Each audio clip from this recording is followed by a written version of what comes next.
श्रीगोंदा येथील हिंदू मुस्लिम ऐक्याचे प्रतीक म्हणून ओळखले जाणारे संत शेख मोहम्मद महाराज यांचा पालखी सोहळा सध्या मोठ्या भक्तिभावात पंढरपूरच्या दिशेने मार्गस्थ झालाय। विठ्ठल विठ्ठल आणि संत शेख मोहम्मद महाराज की जय या जयघोषाने संपूर्ण परिसर भक्तिरसात न्हाऊन निघाला असून हजारो वारकरी विठुरायाच्या दर्शनाच्या ओढीने पायी चालतायत। पालखी सोहळा हा केवळ पायी चालण्याचा धार्मिक प्रवास नसून सेवाभाव, संस्कृती, सामाजिक बांधिलकी आणि अध्यात्म यांचा सुंदर संगम असल्याचं यावेळी पाहायला मिळतं। अनेक वारकरी आपल्या कलागुणांद्वारे सोहळ्याला रंगत आणतात। कोणी पिपाणीच्या सुरांनी वारकऱ्यांचं मनोरंजन करतं, तर कोणी ट्रॅक्टरद्वारे शुद्ध पिण्याच्या पाण्याची व्यवस्था करून सेवा कार्य बजावत आहे। यंदाच्या पालखी सोहळ्यात श्रीगोंदा डॉक्टर्स मेडिकल असोसिएशनच्या वतीनं वारकऱ्यांसाठी मोफत आरोग्य तपासणी आणि औषधोपचाराची सुविधा उपलब्ध करून देण्यात आली। विठ्ठल भक्तांची सेवा हीच खरी ईश्वर सेवा मानत अनेक डॉक्टर आणि स्वयंसेवक निस्वार्थ भावनेने कार्य करतायत। दरम्यान पालखीतील 3 मानाच्या बैलजोड्यांनी भाविकांचं विशेष लक्ष वेधून घेतलंय। विशेषतः संत तुकाराम महाराजांच्या पालखीशी संबंधित मानाची बैलजोडी आकर्षणाचा केंद्रबिंदू ठरते। या बैलजोडीच्या देखभाल आणि व्यवस्थापनासाठी कृषी अधिकारी संदीप बोदगे यांचं दरवर्षीप्रमाणे मोलाचं सहकार्य लाभलंय।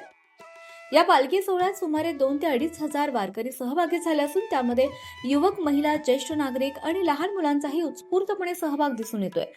विठ्ठलाच्या नामस्मरणात तल्लीन झालेले वारकरी देहभान विसरून पंढरीच्या वाटेवर चालत असल्याचं भावपूर्ण चित्र सर्वत्र पाहायला मिळतंय। प्रचंड उत्साह आहे आणि दिवसेंदिवस हा उत्साह वाढतच चाललेला आहे। वारकऱ्यांची संख्या पण निश्चितच दरवर्षी पहिल्या वर्षीपेक्षा दुसऱ्या वर्षीपेक्षा तिसऱ्या वर्षी आणि आता 4थ्या वर्षी दर वारकऱ्यांचा प्रचंड प्रतिसाद आहे। आणि खरं तर या सोहळ्यामध्ये सर्व ग्रामस्थ फार प्रयत्नाने मोठ्या सोयी सुविधा सुद्धा वारकऱ्यांसाठी उपलब्ध केलेल्या आहेत। कोणती बिशी घेतली जात नाही आणि सोयी सुविधा असल्यामुळे जरी पाऊस पाणी झाला काही त्रास होत नाही। चांगल्या ठिकाणी कार्यालयामध्ये सर्व वारकऱ्यांची व्यवस्था आहे आणि आमची बैलांची पण वेगळ्या ठिकाणी आम्ही व्यवस्था केलेली आहे, जेणेकरून संध्याकाळी त्यांचा व्यवस्थित आराम व्हावा। एकूण 3 बैलजोडी आहेत। जी बैलजोडी आज जुंपली ती थेट तिसऱ्या दिवशी आम्ही जुंपतो, जेणेकरून बैलांना पण त्याचा त्रास होत नाही। आणि बैलांच्या या सर्व तयारीमध्ये जवळपास एक 50-51 मुलांची सर्व टीम आहे। ते सर्व बैलांना तयार करतात आणि वेळोवेळी त्यांना चारा, खुराक, पाणी हे सर्व वेळेच होत असल्यामुळे बैलांना कुठल्या पद्धतीचा त्रास होत नाही। आणि आपण तरी काहीतरी मागणं घेऊन पांडुरंगाकडे चाललोय, पण ते मुकी जनावरं आहेत। खरं तर ते त्यांचं काहीच मागणं नाही, पण त्यांची ती सेवा पांडुरंगाच्या चरणी करतायत ही खूप मोठी गोष्ट आहे। त्याच्यामुळे निश्चितच खूप आनंद आहे आणि त्यांच्या निमित्ताने आम्ही ही सेवा मोहम्मद महाराजांच्या चरणी रुजू करतो। बैलजोड्यामध्ये आजचा जो जोड आहे त्याचं सरदार आणि दिलदार हे नाव आहे। काल जो बैलजोड जुंपला होता तो खासदार आणि सोन्या ही 2 बैल होती आणि उद्या जो बैलजोड जुंपणार आहे हे श्री संत ज्ञानेश्वर महाराजांच्या पालखीला मागच्या वर्षी तो जोड पूर्ण चाललेला आहे। तो जोड आपण चालू वर्षी आणलेला आहे। त्यांचं संग्राम आणि सावकार अशी त्या बैलजोडीचं नाव आहे। जय रे राष्ट्रीय एकात्मतेचं महान प्रतीक जगद्गुरू संत तुकाराम महाराजांचे समकालीन संत सद्गुरू संत शेख मोहम्मद महाराजांचा पालखी सोहळा या ठिकाणी श्री क्षेत्र श्रीगोंद्यावरून पंढरपूरला चाललेला आहे। आज संध्याकाळचा मुक्काम इंदापूर या ठिकाणी होणार आहे। खरं तर 16व्या शतकातले एक महान संत सद्गुरू संत शेख मोहम्मद महाराज यांनी मुस्लिम धर्मात जरी जन्म घेतलेला असला तरी त्यांनी त्यांचं जीवन त्या ठिकाणी वयाच्या 12व्या वर्षापासून त्यांनी वारकरी संप्रदायाचा प्रसार आणि प्रचार केला। जीवनभर पंढरपूरच्या वाऱ्या त्यांनी करायचं काम केलं। सद्गुरू संत शेख मोहम्मद महाराजांचा योग संग्राम नावाचा सुप्रसिद्ध असणारा ग्रंथ आहे। ते योग अभ्यासक होते आणि योग अभ्यासक असल्यामुळे त्यांनी योग संग्राम निर्माण केला। त्याचबरोबर त्यांची अभंगवाणी, अमृतवाणी, निष्कलंक प्रबोध, विजय, पवन विजय अशा प्रकारचं ग्रंथसंपदा आहे। जी ग्रंथसंपदा सगळी वारकरी संप्रदायाच्या आणि भागवत संप्रदायाच्या आधारावरती त्या ठिकाणी आहे। सद्गुरू संत शेख मोहम्मद महाराजांचा एक प्रसिद्ध अभंग आहे, ऐशे केले गोपाळे नाही सोहळे ओवळे, काटे केतकीच्या झाडा आत जन्मला केवडा, फणसांगी काटे आत अमृताचे साठे, नारळ वरुती कठीण अंतरी जीवन, शेख मोहम्मद आविंद त्यांचे हृदय गोविंद। जन्मानं जरी मुसलमान असलो तरी माझ्या हृदयात गोविंद आहे, अशा प्रकारचा अभंग त्यांनी रचलेला होता।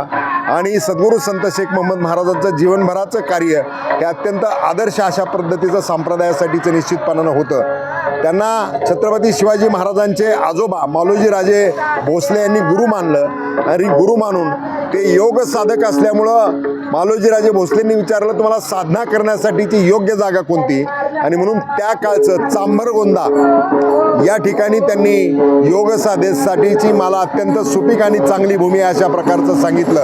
आणि म्हणून मालोजीराजे भोसले यांनी श्रीगोंदा शहरामध्ये त्यांना जमीन इनाम देऊन मठ बांधून दिला, मकरंद पेठ वसवली आणि तिथे मठ बांधून दिला. आणि त्या मठामध्ये सद्गुरू संत शेख मोहम्मद महाराजांनी योग साधना केली आणि त्यांनी शेवटी त्याच ठिकाणी संजीवन समाधी सपत्नीक घेतलेली आहे.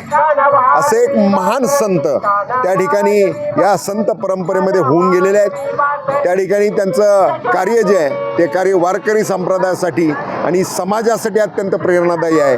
राष्ट्रीय एकात्मतेचं प्रतीक म्हणून 26 जानेवारी 2022ला महाराष्ट्र शासनानं तत्कालीन उपमुख्यमंत्री आदरणीय अजितदादा यांच्या त्या ठिकाणी कल्पनेतून जे दिल्लीच्या संचलनासाठी 26 जानेवारीला प्रजासत्ताक दिनाच्या निमित्तानं जे चित्ररथ महाराष्ट्राचा गेलेला होता, त्या महाराष्ट्राच्या चित्ररथावरती जे प्रमुख 14 संतांच्या प्रतिमा ठेवलेल्या होत्या त्याच्यामध्ये सद्गुरू संत शेख मोहम्मद महाराजांची प्रतिमा ठेवलेली होती. राष्ट्रीय एकात्मतेचं महान प्रतीक म्हणून सद्गुरू संत शेख मोहम्मद महाराजांकडे पाहिलं जातं. खरं तर महाराजांच्या पंढरपूरच्या वाऱ्या होत असताना महाराज श्रीगोंद्यावरून निघून राशीन, करमाळा, बार्शी, धामणगाव आणि पंढरपूरला जात होते. त्यावेळेचे त्यांचे समकालीन संत जे होते ते मानकोजी महाराज बोधले यांच्याबरोबर ते पंढरपूरची वारी करायचे. मानकोजी महाराज बोधलेंना त्यांच्या तपश्चर्येनं त्या ठिकाणी पांडुरंग प्रसन्न झाले आणि पांडुरंग प्रसन्न झाल्यानंतर त्यांनी पांडुरंगाला धामणगावला यावं म्हणून आग्रह केला.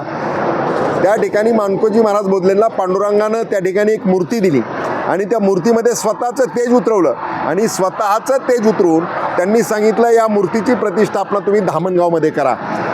त्या मूर्तीची प्रतिष्ठापना करण्यासाठी मानकोजी महाराज बोधले यांनी जगद्गुरू तुकाराम महाराजांच्या हस्ते त्या मूर्तीची स्थापना केली आणि त्या स्थापनेसाठी प्रमुख संत म्हणून त्या ठिकाणी सद्गुरू संत शेख मोहम्मद महाराज उपस्थित होते.